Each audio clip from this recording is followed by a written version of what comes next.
ठीक है, चलो। तो जैसा मैंने आपको बोला, प्लांट टिश्यू कल्चर कोग्नोसी का टॉपिक है, तो आई वांट यू कि आप कोग्नोसी में जाओ और वापस से प्लांट टिश्यू कल्चर किसे बोलते हैं, explant, meristem, differentiation, dedifferentiation, totipotency, callus, इन सब की डेफिनेशन देख लेना।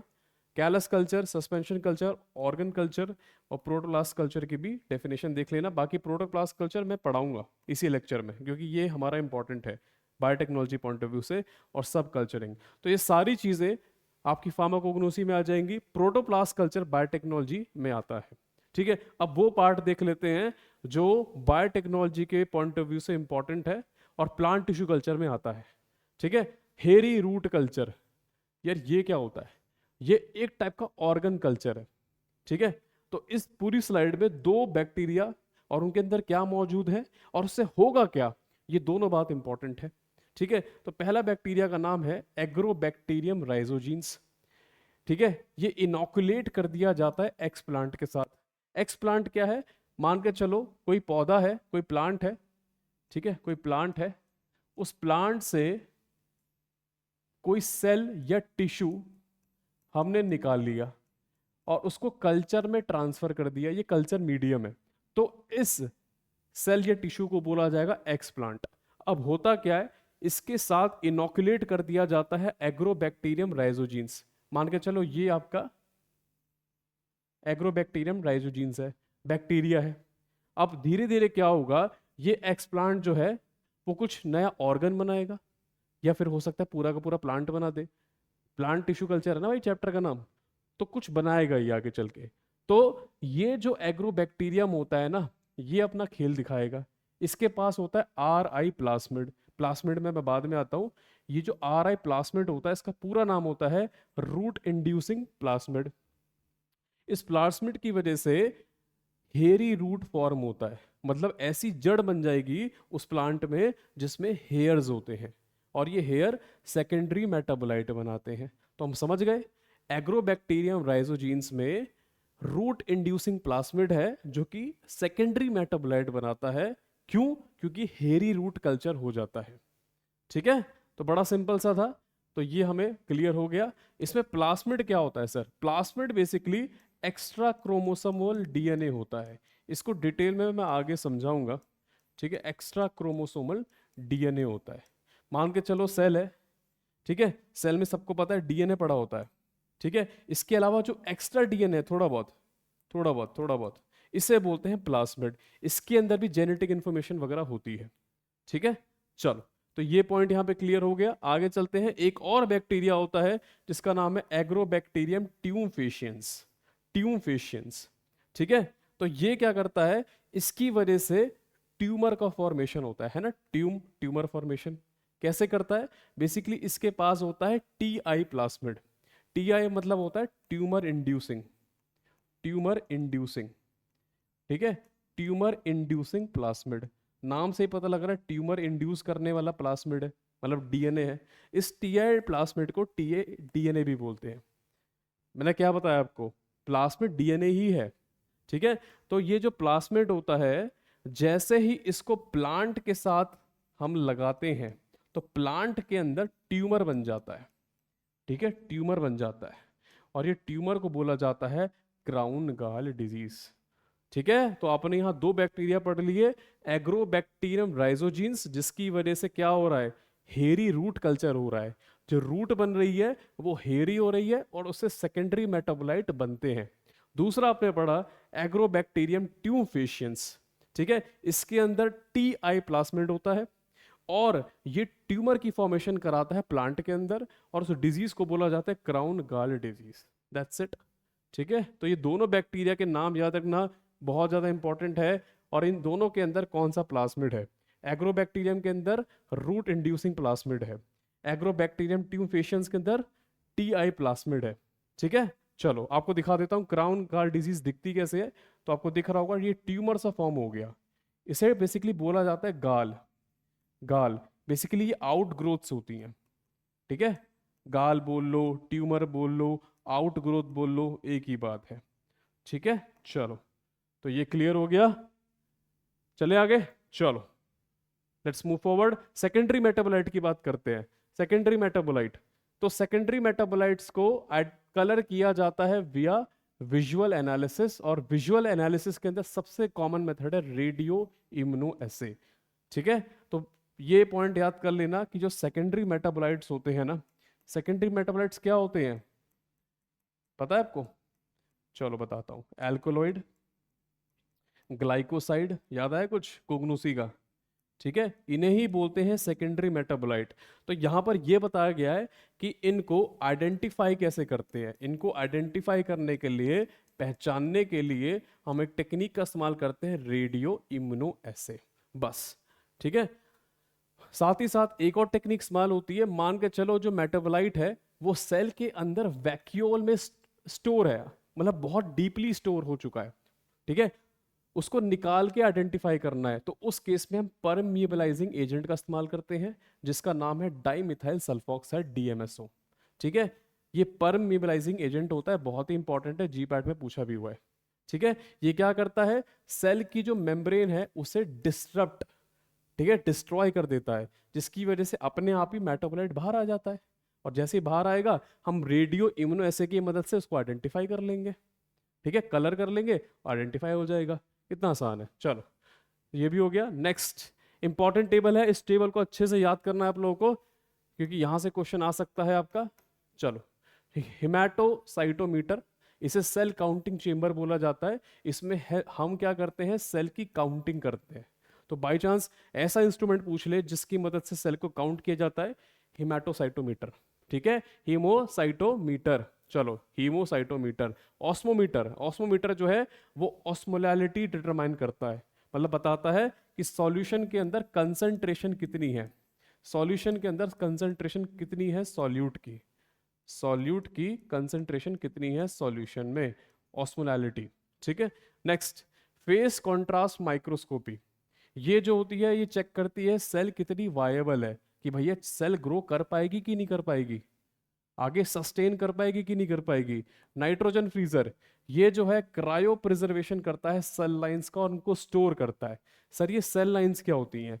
सेल लाइंस बेसिकली वो सेल होती हैं जो आगे चल के इनफाइनाइट टाइम्स ग्रो कर सकती हैं, अनगिनत टाइम ग्रो कर सकती हैं। तो ये उन टाइप की सेल को क्रायो प्रिजर्व करता है। क्रायो प्रिजर्व मतलब होता है ठंडे टेम्परेचर में, कोल्ड टेम्परेचर में, बहुत ही ज्यादा कोल्ड टेम्परेचर में।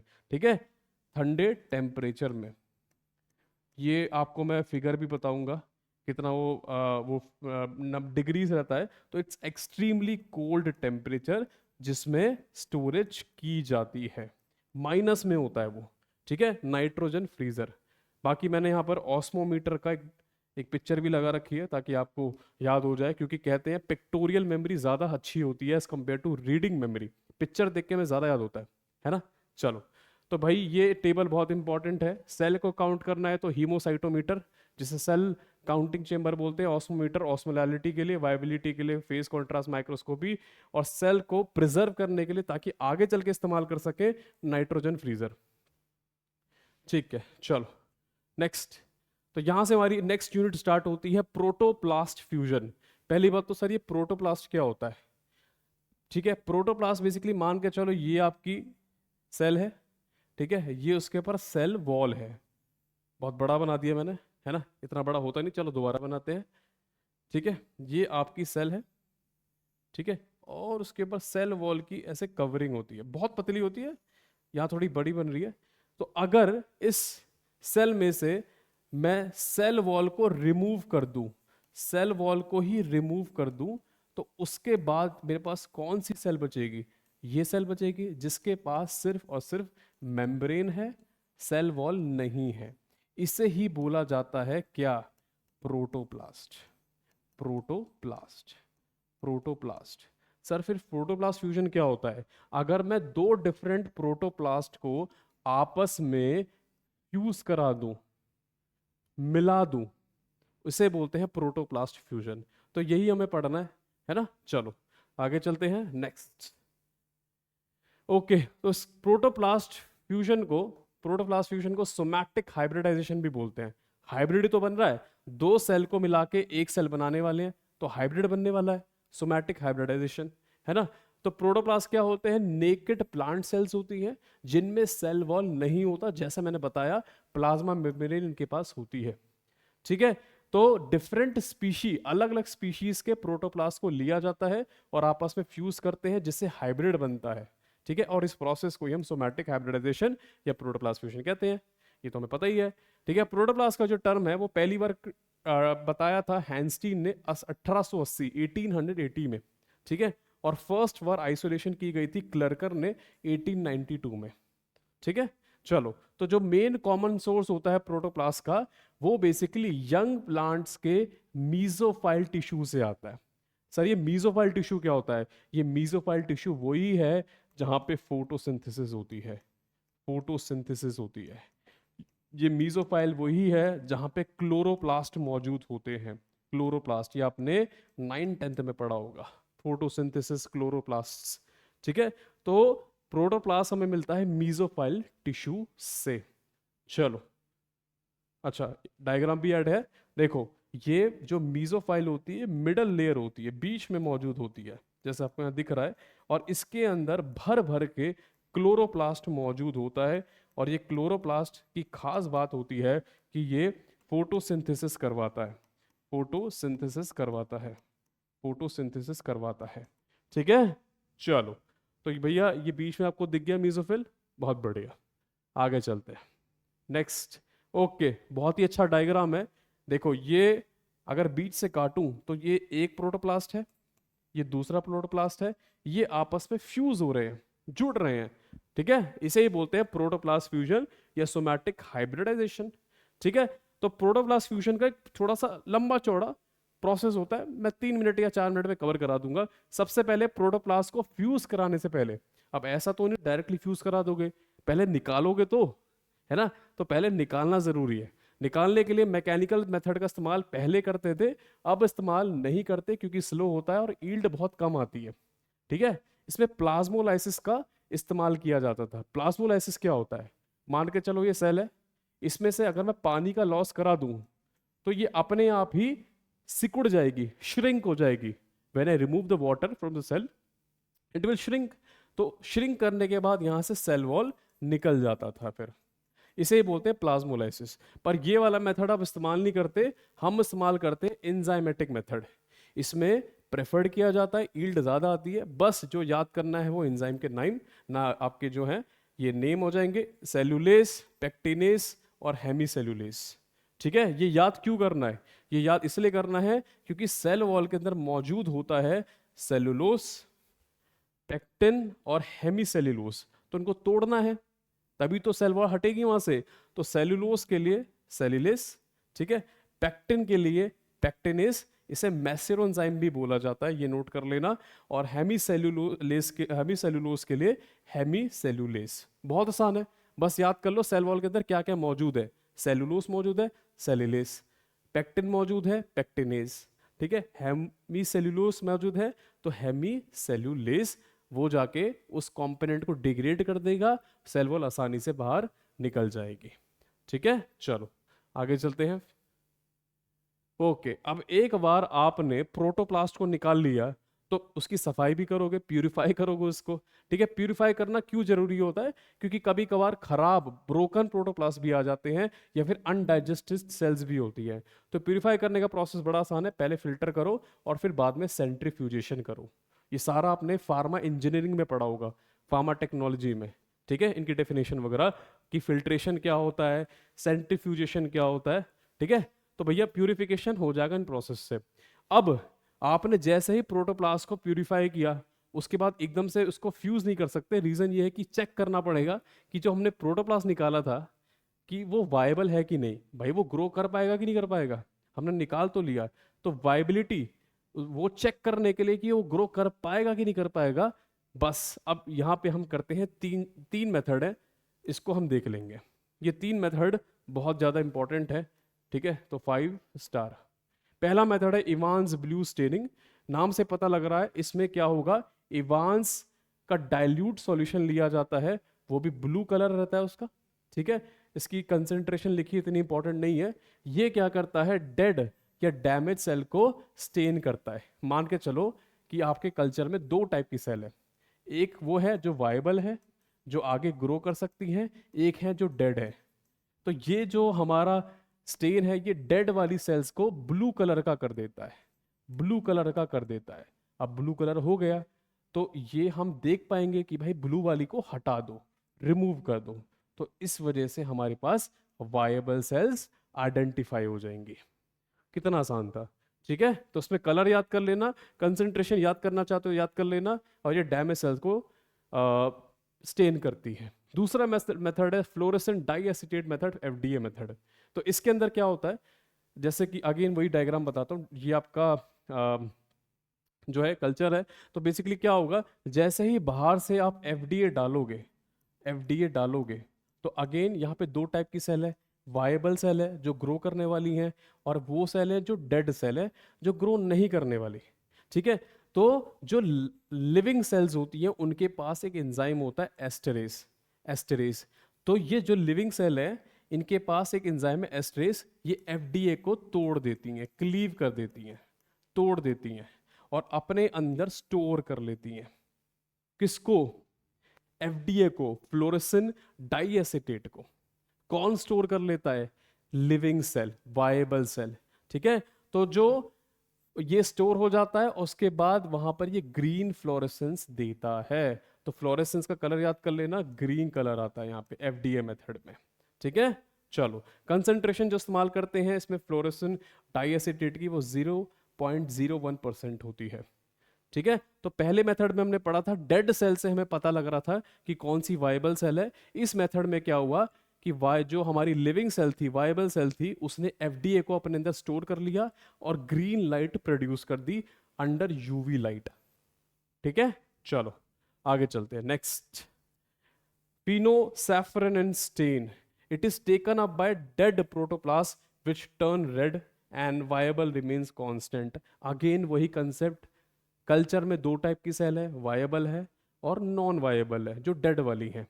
तो जो फिनोसैफरन होता है उसको डेड वाली सेल्स अपने पास बुला लेती हैं और अपने पास बुलाने के बाद वो रेड कलर की हो जाती है। अब हमें दिख गया कि डेड जो सेल्स हैं वो रेड कलर की हैं, तो हम उनको रिमूव कर देंगे और हमें अच्छी वाली वायबल सेल्स मिल जाएंगी, है ना।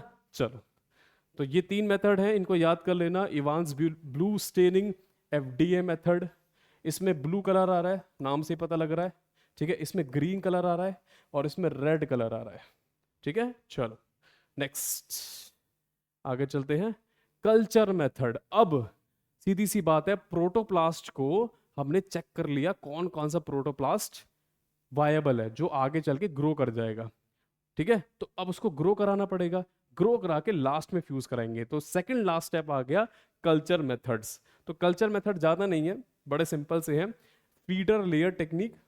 बस इसमें इतना याद रखो, एक्सरे का इस्तेमाल करते हैं। वैसे इसका भी बहुत डिटेल्ड मेथड है, मैं बता सकता हूँ, लेकिन आपके काम का नहीं है। तो इसमें एक्सरे का इस्तेमाल करते हैं और लो डेंसिटी प्रोटोप्लास्ट कल्चर को हम उसके अंदर इस्तेमाल करते हैं, ठीक है। देखो अगर जानना चाहते हो शॉर्ट में बता देता हूँ, ठीक है, बड़ा ही सिंपल होता है। इसमें क्या होता है ना, इसमें बेसिकली दो टाइप की सेल्स रहती हैं, ठीक है, जो आगे ग्रो करेंगी वायबल, ठीक है, और आगे कुछ डेड सेल्स होती है। सर ये तो आपने पिछले स्टेप में ही करवा दिया था, वापस से डेड सेल्स कहाँ से आ गई, थोड़ी बहुत रह जाती होंगी, ठीक है। तो ये क्या करता है ना, जो आगे ग्रो नहीं करने वाली ये एग्जैक्ट डेड नहीं होती, थोड़ी बहुत इनके अंदर जान होती है।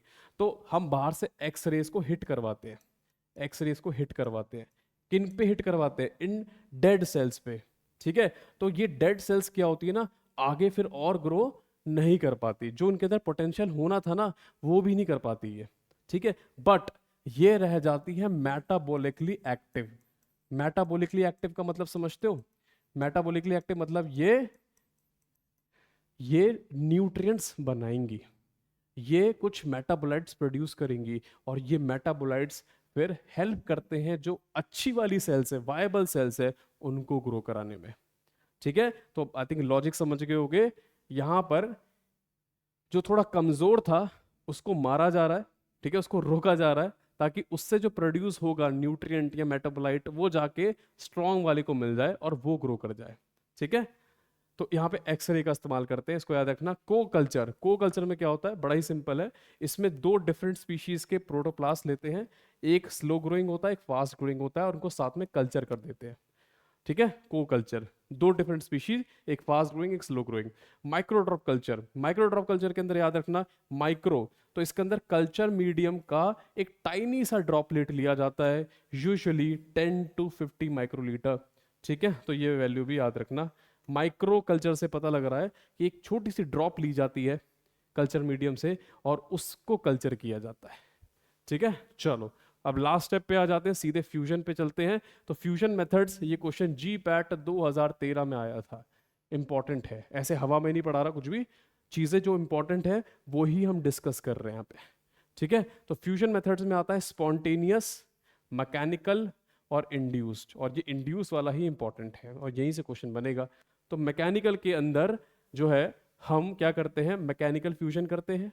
ये इतना ज़्यादा यूज़ नहीं किया जाता है क्योंकि इससे डैमेज हो जाता है प्रोटोप्लास्ट को। ठीक है, इसमें इस्तेमाल करते हैं माइक्रो मैनिपुलेटर्स या परफ्यूजन माइक्रोपिपेट्स, जो कुछ ऐसा दिखता है, ये माइक्रोपिपेट है। ठीक है, तो इतना ज़्यादा इस्तेमाल नहीं करते क्योंकि सेफ नहीं है, डैमेज हो जाता है। तो mechanical fusion it's not that much used, it's avoided. ठीक है, बट ये याद कर लेना, माइक्रो मैनिपुलेटर एंड माइक्रोपिपेट्स। चलो आगे चलते हैं। नेक्स्ट आता है स्पॉन्टेनियस फ्यूजन। स्पॉन्टेनियस फ्यूजन जो है ना, अपने आप नेचुरली होता है जब दो स्पीशी प्रोटोप्लास्ट की मिलके होमोकैरियंस बना लेती है। सर होमोकैरियंस क्या होता है? होमोकैरियन मतलब वो सेल जिसके अंदर बहुत सारे न्यूक्लियाई हों लेकिन सारे के सारे आइडेंटिकल हो, सेम हो। अगर एक ही साइटोप्लाज्म में बहुत सारे न्यूक्लियस आ जाएं और सारे सेम हो, उसे बोलते हैं होमोकैरियन। लेकिन अगर एक ही साइटोप्लाज्म में अलग अलग टाइप के न्यूक्लियस, जेनेटिकली डिस्टिंक्ट अलग अलग टाइप के आ जाएं, उसे बोलते हैं हेट्रोकैरियन। तो भैया ये चीज़ याद रखना, अगर एक साइटोप्लाज्म में न्यूक्लियस बहुत सारे पड़े हैं, सारे आइडेंटिकल हैं, होमोकैरियन, अलग अलग है हेट्रोकैरियन। ठीक है, चलो तो ये हो गया। तो यहाँ पर क्या होता है, जो सेल्स आपस में फ्यूज होती है उसमें 2 से 40 न्यूक्लियस आ जाते हैं। ठीक है, 2 से 40 न्यूक्लियस आ जाते हैं क्योंकि सेल आपस में जुड़ती है तो एक्सपेंशन होता है, साइज बढ़ता है उसका। ठीक है, साथ ही साथ इनके प्लाज्मोडर्मल कनेक्शंस भी हो जाते हैं। सर ये प्लाज्मोडर्मल कनेक्शंस क्या होता है? प्लाज्मोडर्मल कनेक्शंस इज लाइक कि जब सेल आपस में फ्यूज होगी, ऐसे तो होगा नहीं कि डायरेक्टली फ्यूज हो जाएगी, पहले इनके बीच में ब्रिजेस बनते हैं, ब्रिजेस। ठीक है, पुल सा बनता है। ठीक है, तो उन्हें ही बोला जाता है प्लाज्मोडर्मल कनेक्शंस। ये बेसिकली ब्रिजेस होते हैं जो मटेरियल को हेल्प करते हैं दो सेल के बीच में ट्रांसफर करने के लिए। ठीक है, चलो ओके। फिर उसके बाद कोलेसेंस का क्या मतलब होता है? बहुत सिंपल, जिस प्रोसेस के तहत दो सेल आपस में कांटेक्ट में आ जाए, और कुछ नहीं। ठीक है, चलो ओके। अब ये इतना मेथड इस्तेमाल नहीं करते क्योंकि इस मेथड से पूरा का पूरा प्लांट जनरेट नहीं हो सकता।